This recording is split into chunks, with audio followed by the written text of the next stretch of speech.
में जे लहबर बोली ठोकब भसाने में जे लहबर बोली।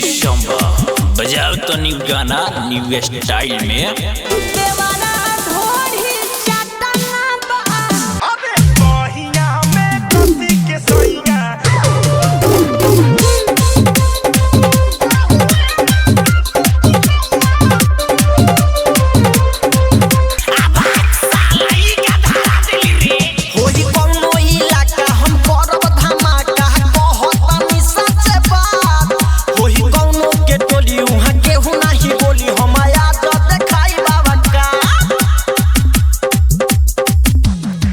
होई कौनो इलाका हम करब धमाका कहतनी सच बात।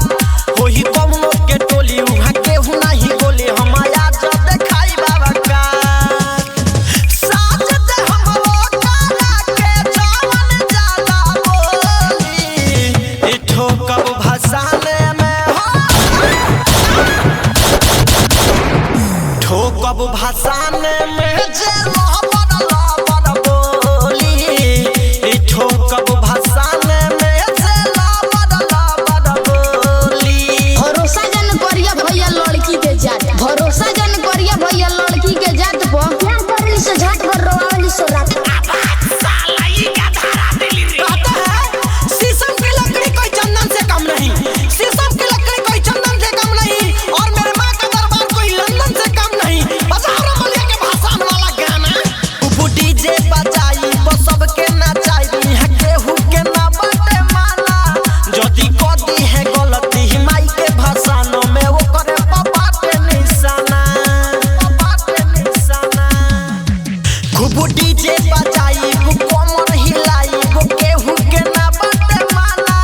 जदी कदी है गलती माई के भाषानो में वो करे बाटे निशाना। गोल साना जीवन बोली अनुराग बोली ठिठोली ठोकब भसाने में